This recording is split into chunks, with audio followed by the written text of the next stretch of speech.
부모님이 해마다 나이 들어가시는 걸 지켜볼 때 그 모습을 안쓰럽게 느끼는 분들이 많을 거라고 생각해요. 그런데도 이 문제를 진지하게 생각하는 사람은 의외로 드문 것 같아요. 대부분은 부모님 쪽에서 자녀 걱정을 더 많이 하고 그렇게 부모와 자녀가 서로를 생각하면서도 정작 부모님이 늙어가고 계시다는 사실을 가슴 깊이 고민하지 못하고 넘어가는 경우가 적지 않은 듯해요. 그런데 어느 순간 부모님이 몸으로 버틸 수 있는 시기를 지나치게 되면 문제가 갑자기 눈앞에 다가와요. 요즘은 누구나 젊게 살려고 애쓰는 때지만 환갑이 넘어가면 체력이 예전 같지 않다는 걸 뼈저리게 느끼게 되죠. 그리고 사람의 숨길, 수명은 늘어났어도 몸이 제대로 버텨주는 기간, 건강 수명은 크게 늘지 않았다는 점이 참 아이러니한 현실이기도 해요. 겉으로는 100살을 넘게 산다는 말이 나올 정도로 길어진 숨길을 얘기하지만 막상 들여다보면 가슴이 찡해지는 삶이에요. 죽으림 다해서 일하고 은퇴해서 좀 한가롭고 편안한 늦은 시간, 노후를 누릴 때쯤이면 벌써 몸이 여기저기 망가져서 온갖 약을 드시고 치료받고 병원을 수시로 오가야 하는 상황이 찾아오니까요.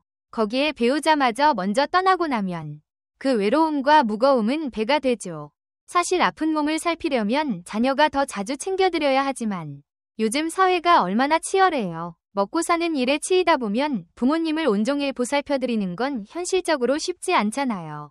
또 나이가 들면 애가 된다 라는 말도 있지만 자녀 입장에선 그걸 제대로 못 느낄 때가 많죠. 이렇게 기운이 떨어지고 경제적으로도 힘들어지면 자녀에게 기대고 싶은 마음이 드는 건 너무 자연스럽다고 생각해요. 하지만 자녀들은 어릴 때 기억 속에 강인했던 부모님을 떠올리면서 설마 우리 부모님이 약해지셨을까 하는 느낌을 쉽게 못 받아들이기도 해요. 어린 시절엔 부모님이 슈퍼맨, 슈퍼우먼처럼 보였던 거죠. 그런데 실제로 일선에서 물러나시고 나이가 훌쩍 들어버린 부모님은 이미 그때의 힘이 사라지신 상태라는 걸 우리가 잘 인식하지 못하거나 애써 외면하기도 해요. 결과적으로 이렇게 세월이 흘러서 누구나 오래 살게 된 만큼 부모님 돌봄, 간병은 큰 부담이 되어버렸어요. 그런데 현실적으로 직접 손으로 돌보기는 점점 어려워지고 있어요. 한 집안, 가족의 힘만으로는 버티기 힘든 상황이 많아진 거죠. 실제로 사람들 생각을 모아놓는 기관, 통계청에서 조사한 결과를 보면 부모님의 늙은 시기는 한 집안, 가족, 공공기관, 정부, 그리고 세상, 사회, 이 함께 돌봐야 한다. 고여기는 응답이 62.1%였다고 해요. 이는 2년 전보다 조금 0.5% 늘어난 수치라고 해요. 한 집안, 가족, 많이 돌봐야 한다고 답한 사람은 19.7%로 예전보다 2.3%나 줄어서 처음으로 10%대에 들어갔다는군요. 이 말은 결국 부모님이든 나 자신이든 몸이 자유롭지 않게 되면 어느 돌봄집, 요양원이나 돌봄을 위한 병원, 요양병원 혹은 어르신 전용 마을 같은 곳, 실버타운으로 가야 할 가능성이 높아졌다는 뜻이지요.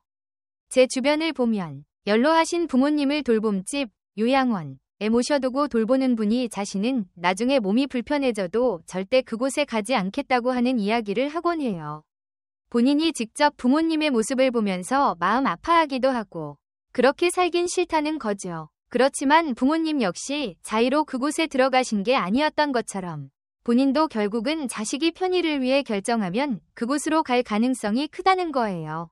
게다가 자녀들은 정작 그런 부분을 깊게 고민하지 않을 때가 많아서 주위 사람들 말에 휩쓸려 결정될 여지가 크다는 점도 씁쓸하죠. 여기서 잠깐 돌봄을 위한 병원, 요양병원에서 일하는 어느 의사님 글을 떠올려 볼게요.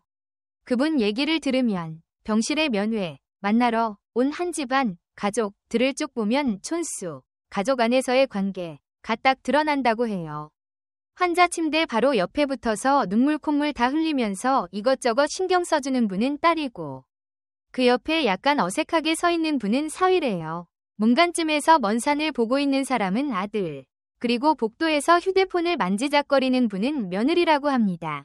그렇게 병실에 오래 입원해 계신 부모님을 그래도 종종 찾아가서 밥이며 반찬이며 직접 준비해 떠먹이고 돌보는 건 역시 딸인 경우가 많다고 해요. 아들은 잠깐 와서 딸이 가져온 음료수 하나 마시고 곧 사라지는 모습이 자주 보인다니. 부모가 아들은 특별한 존재, 라며 온 힘 다해 키운 걸 나중에 이렇게 돌려받는 건가 하는 생각이 들기도 해요. 딸 하나가 열아들 부럽지 않다는 말도 예전부터 있었는데 그 뼈아픈 의미를 뒤늦게 깨닫게 되는 거죠. 그런 현실 속에서 우리 미래 모습이 될 수 있는 수많은 어버이들이 창살 없는 감옥처럼 느껴지는 곳에서 아무 기쁨 없이 숨만 이어가는 하루하루를 보내고 있다고 해요. 정작 그분들 자신도 이렇게 될 줄 전혀 몰랐을 거예요. 나는 절대 그렇게 되지 않을 거다 라고 믿고 싶지만 그건 마음속 바람일 뿐 결국 누구도 피하기 힘든 이야기이기도 하죠. 사람은 나이 들어 정신이 또렷하지 않게 되면 점점 아이처럼 단순해지고 결국 아이가 있건 없건 짝이 있건 없건 돈이 있건 없건 잘나건 못났건 누구나 돌봄집, 요양원이나 돌봄병원, 요양병원에서 숨을 거두게 될 가능성이 커요. 그리고 그건 자기가 가고 싶다고 무조건 갈 수 있는 곳도 아니고 가기 싫다고 피할 수 있는 곳도 아니라는 게 현실이에요. 늙고 몸이 아프고 정신까지 흐릿해져서 자녀들과 대화가 단절되기 시작하면 결국 갈 곳은 그곳뿐이라는 거죠. 살아있는 사람들은 또 살아야 하니까 어쩔 수 없이 그렇게 된다 싶어요. 그래서 지금 내 정신이 괜찮을 때라도 마음껏 먹고 싶은 거 먹고 가고 싶은 데 가고 보고 싶은 거 보고 하고 싶은 거 하면서 기쁨을 누리는 게 좋다는 말도 심심찮게 나오죠. 이 세상이 기적처럼 열렸는데 그냥 허송세월 할 수는 없지 않겠냐는 거예요. 부모님이 괜찮다, 안 아프다, 다 잘 지낸다 라고 말씀하시는 이유는 자녀가 걱정할까 봐 그러시는 거예요.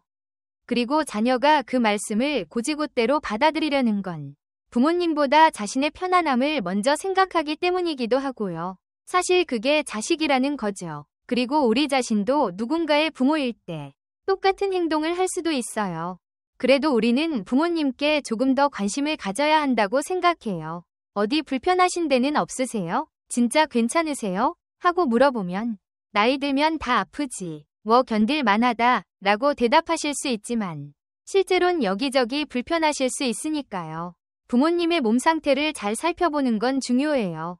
잘 씹으시는지, 허리가 더 굽진 않았는지, 계속 아픈 데가 있는지, 시력이 더 어두워졌는지, 혹은 최근에 하던 일조차 어려워하시는 건 아닌지 말이에요.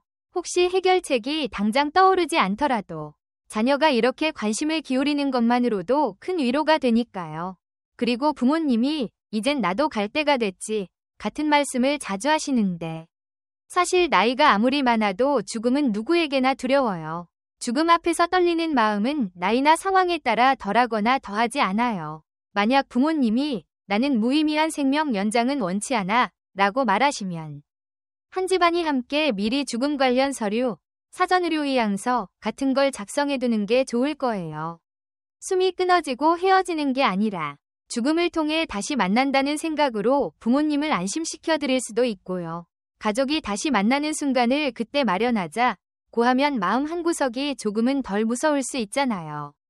부모님은 늘 나는 괜찮다 고하시지만 막상 손주가 면회 만나러 왔을 때 줄 용돈이 없어서 속상해하시고 뭘 좀 챙겨주지 못하면 서러워하시는 마음이 커요. 특히 오랜만에 아들 왔는데 엄마로서 밥 한 끼 제대로 못 차려준다는 사실을 너무나 안타까워하세요. 그래서 가끔 전화 한번 드려 엄마, 아버지 하고 불러드리면 그 목소리만으로도 마음을 놓으시죠. 아무리 나이 드셔도 내 목소리를 들어야 편안해하시는 게 부모님이니까요. 어느 한 어머니가 자식들에게 썼다는 편지를 들어본 적이 있어요. 그 편지 내용에서 어머니는 이렇게 말해요. 내가 돌봄집, 요양원, 생활을 하겠다고 하면 한 집안 식구들이 반대할지도 모르지. 그렇지만 우리 세대 많은 사람들이 그러하듯 나도 내 아이들에게 짐이 되고 싶지 않아서 그런 선택을 할 것 같구나. 몸이 못 버티더라도 마음이 괜찮을 때라면 내 손으로 직접 그곳을 찾으려고 해. 하지만 만약 치매 같은 병이 와서 그런 선택조차 못하는 때가 오면 이 글을 기억하고 꼭 날 돌봄집, 요양원으로 보내주길 바란다. 얘들아, 내 머릿속에서 내 기억마저 뒤죽박죽되어 너희를 몰라보게 되면 그때는 날 편히 보내주렴. 그리고 나는 그림 그리기를 좋아하니 종이와 펜은 항상 챙겨주렴. 낙지는 못 먹으니 먹거리를 준비할 때 미리 알려주고 가끔 찾아와서 날 봐주면 좋겠어. 내가 누구세요? 라고 해도 내 마음 깊은 어디선가 너희를 인지하고 기뻐할지 모르잖니. 행복했던 시절 사진이나 이야기를 들려주면 내가 딴 곳을 쳐다보더라도 어느 구석에 남아있는 내 영혼이 알아듣고 미소 지을 수도 있지 않을까. 이런 내용이었어요. 이걸 보고 무척 여러 생각이 들었죠. 예전에는 부모님은 자녀가 모시는 게 당연하다 라고 여기는 사람들이 많았지만 요즘은 오히려 부모님 스스로 자녀 부담이 되는 걸 원치 않는다고 하시고 기대하지도 않는 상황으로 바뀐 것 같아요. 게다가 이미 자식 세대도 워낙 힘든 세상이니 어버이 세대 입장에선 또 더 미안해질 수도 있고요. 반면 자식 입장에선 굳이 내가 부모님을 집에서 모셔야 한다고 강하게 느끼지 못하는 경향도 점점 커지고 있어요. 실은 최근 들어 어쩔 수 없이 부모님을 돌봄집, 요양원에 모시는 게 효도에 어긋나는 걸까? 하는 질문을 스스로에게 던지는 사람도 많아요. 치매에 걸린 부모님을 모시고 계신 분들 고민을 들어보면 집에서 함께 사는 게 과연 최선인지 아니면 돌봄집이나 돌봄병원에서 전문 인력이 돌봐드리는 게 나은지 헷갈려 하시더라고요. 어느 59살 분이 계셨는데 82 되신 어머니가 치매에 걸리신 지 2년째라 하셨어요. 자신도 이미 나이가 있고 아내도 노년에 가까우니 어머니 돌보는 일을 계속하기엔 너무 힘든 상황이었죠. 결국 5동생을 불러 모여서 돌봄병원, 요양병원 얘기를 꺼냈는데 다들 쉬이 결론을 못 내렸대요. 형님이 좀 더 모시죠 라고 대놓고 말도 못하고 속으로는 그렇게 바라지만 미안해서 말을 못하는 기류였다고 해요. 본인도 어머니가 어떻게 우릴 키웠는데 이렇게 모시지 않고 병원에 모신다는 게 말이 되나 싶어 속이 시커멓게 타들어가고 불효자라는 죄책감에 스스로도 결정을 쉽게 못 내리고 있더라고요. 이런 딜레마가 요즘 한두 집 일이 아니죠. 세상이 바뀌면서 예전처럼 한 집안, 가족 안에서만 부모님을 끝까지 모시는 게 과연 진짜 효도인지 아니면 사회적 제도적 돌봄을 받도록 하는 게 부모님을 위한 더 나은 방법인지를 놓고 고민하는 시기가 됐어요. 부모님이 건강하실 때 미리미리 나중에 몸이 안 좋아지면 어느 시설에 가겠으니 대신 일주일에 한 번은 함께 식사를 해달라 같은 조건을 이야기하시는 것도 서로 마음을 덜 아프게 하는 방법 같아요. 또 자녀들끼리도 이런 문제에 대해 서로 의견이 갈리기 쉬우니 가족 안에서 중재자, 조정자를 정해두어 미리 합의점을 찾는 것도 좋다고 생각해요. 한 사람이 최종 결정을 맡으면 나중에 더 큰 분란이 줄어들 가능성이 있겠죠. 아무래도 돌봄집, 요양원이나 돌봄병원, 요양병원에 장기간 계신 부모님들은 가족이 보고 싶고 외롭고 그런 감정이 크실 거예요. 거기에 자주 찾아뵈어야 그 그리움을 조금이라도 덜어드리고 우리가 당신을 잊지 않았다는 안심을 드릴 수 있죠. 거동이 불편하시더라도 마음만은 따뜻할 수 있으니까요. 여러 해 전 제가 같은 병실에 입원해 있을 때 80이 훌쩍 넘으신 할아버지와 할머니가 계셨어요. 할아버지는 병이 깊었는데 할머니는 늘 성경책을 읽으며 한결같이 곁에서 지켜드렸죠.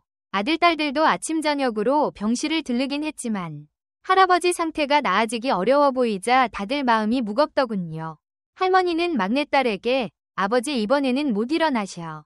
화장실도 못 가시니 호스를 써서 오줌을 빼야 하는 상황이야 하며 눈물을 글썽이셨고 막내딸은 지방에서 올라와서 아버지 손을 꼭 잡고 한참을 울었어요.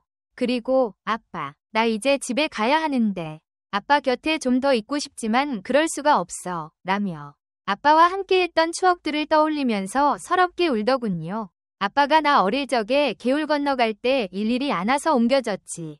또 눈밭을 걸어서 도시락을 가져다 드린 날엔 내 발이 꽁꽁 얼어서 아빠 뱃속으로 넣어 따뜻하게 해주셨잖아 하고요. 할아버지는 말없이 듣고만 계셨는데 막내딸이 떠난 뒤 뒤늦게 힘겹게 일어나 창문 너머로 가는 딸 뒷모습을 보며 팔을 들어 마지막 인사를 건네셨어요. 그때 할아버지의 눈가에서 흘렀던 눈물이 아직도 잊히질 않아요. 이런 이야기들을 접하면 돌봄병원이나 돌봄집에 계신 부모님들이 얼마나 그리움과 사랑을 간절히 바라시는지 느끼게 돼요. 그리고 우리 역시 언젠가는 그 자리에 있을 수 있으니 미리미리 자녀들과도 얘기를 나누고 준비해야 하지 않을까 싶어요. 또 말기 환자를 많이 봤던 어느 의사분이 쓴 책을 보면 자녀에게 남긴 말 중에 완치가 불가능해지면 항암 치료는 받지 않겠다.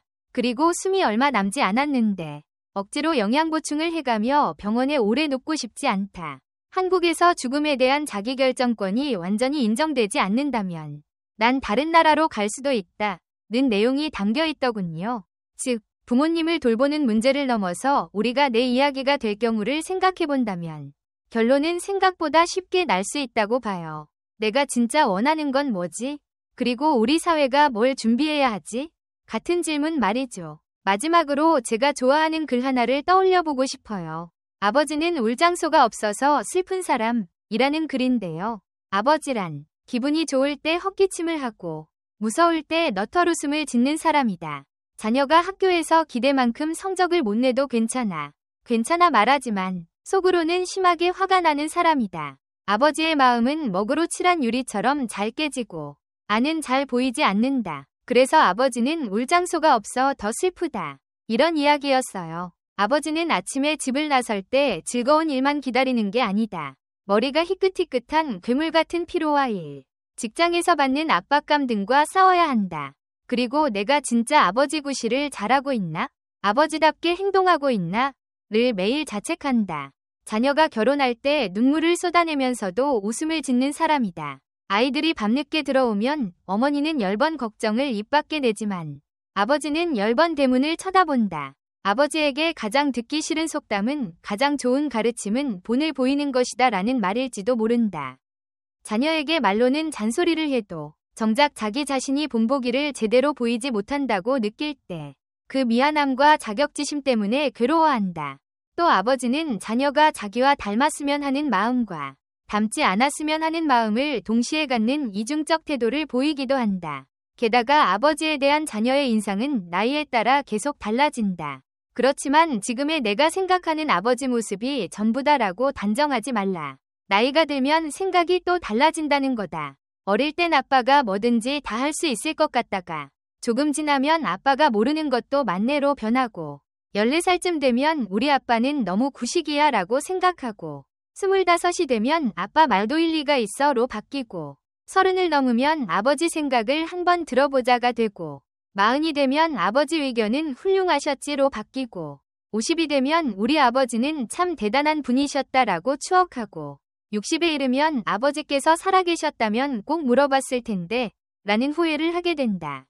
아버지가 세상을 떠난 뒤에도 한없이 그 말씀을 그리워하는 게 자식이다. 돌이켜보면 아버지는 우리에게 관심이 없는 것처럼 보이지만 사실 그렇지 않아요. 체면과 자존심, 그리고 미안함 같은 것들이 겹쳐서 마음을 잘 드러내지 못할 뿐이죠. 아버지의 웃음소리는 어머니보다 몇 배쯤 묵직하고 아버지의 눈물은 더더욱 크게 울려요. 우리 아이들은 아버지가 돈을 많이 벌지 못한다고 불만스러워해도 아버지는 그 마음을 겉으로 드러내지 못하고 속으로만 삼키죠. 한 집안의 가장으로 당당해야 하니까. 하지만 사실 친구들 만나서 맘 놓고 웃고 떠들 때 아버지도 소년이 된다는 걸 잊지 말아야 해요. 어머니 가슴은 봄과 여름을 오가지만 아버지 가슴은 가을과 겨울을 오간다는 표현도 와닿아요. 나중에 자식 낳고 키워보면 어려서 부모님께 잘못했던 것들이 문득문득 떠올라 마음 아플 때가 생겨요. 그럼에도 그걸 또 묵묵히 이해하는 게 부모이기도 하죠. 인생이란 게 늘 미련과 아쉬움을 남기면서도 계속 이어지잖아요. 식물은 때가 되면 꽃과 잎을 떨굴 준비를 해요.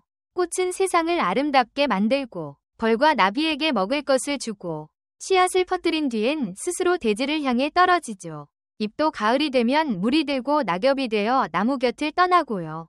그런 식물들을 보면 자기 때를 아는 자연이 참 경이롭게 느껴져요.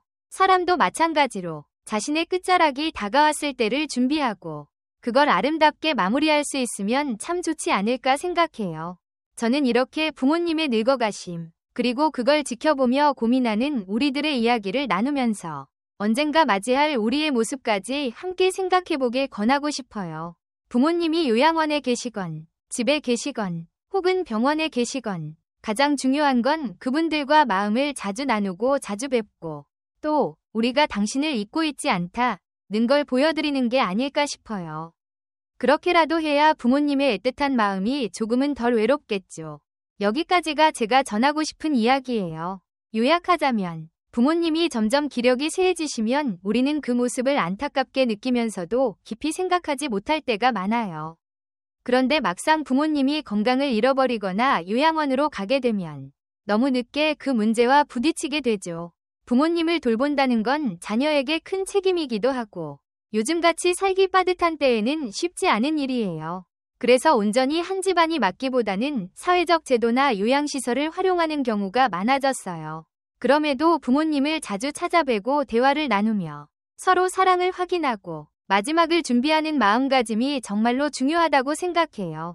저 역시 지금은 이렇게 말하고 있어도 시간이 흘러 제 몸도 약해지고 정신이 희미해질 날이 오겠죠.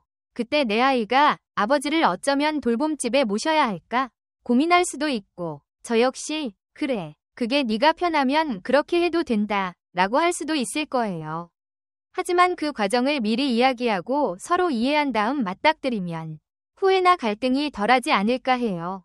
부모님이 괜찮다고 하시면 정말로 괜찮은지 다시 한번 살펴보고 자주 안부 전화도 드리고 함께 식사도 하고 대화도 나누고 죽음에 대한 두려움을 조금이라도 덜어드릴 수 있는 얘기도 해드리고 그러면 부모님은 그래, 내 아이가 나를 잊지 않았구나 하고 마음을 붙잡으실 수 있을 거예요. 부모가 되면 알게 되지만 자식이 나에게 서운한 행동을 해도 다 이해하게 되는 게 부모 마음이더라고요. 그러니 자식 입장에서는 더 적극적으로 부모님을 챙겨드리는 게 좋다고 생각해요. 나중에 좀 더 잘해드릴 걸 하는 후회를 안고 살기보다는 지금 조금이라도 자주 목소리를 들려드리고 한 번 더 찾아가고 식사 한 끼라도 따뜻이 챙겨드리는 게 서로에게 훨씬 행복한 일이겠죠. 이 모든 이야기를 푼 건 사실 언젠가 우리 모두가 부모의 자리, 자녀의 자리를 동시에 겪기 때문이라고 봐요. 그리고 때로는 서로가 서로를 이해하지 못해 마음 아플 때가 많지만 그래도 미리 대화를 통해 풀 수 있다면 더없이 다행이겠죠.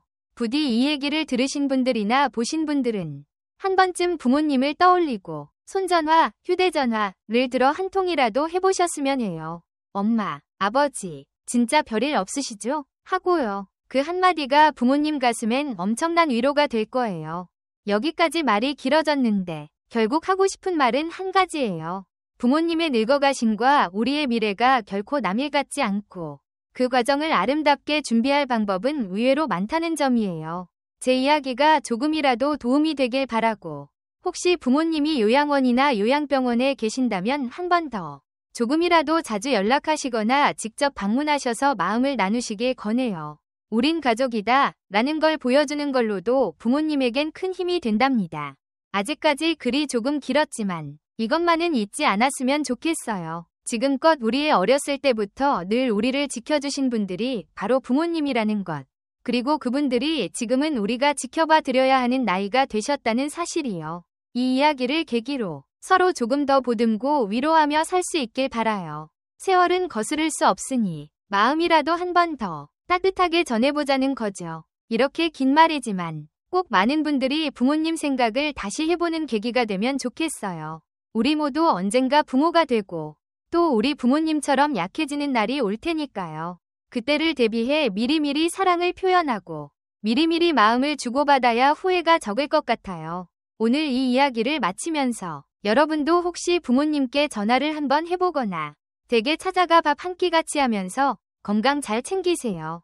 정말 사랑해요 라고 말해보길 권하고 싶습니다. 자주 표현하지 않으면 전해지지 않으니까요.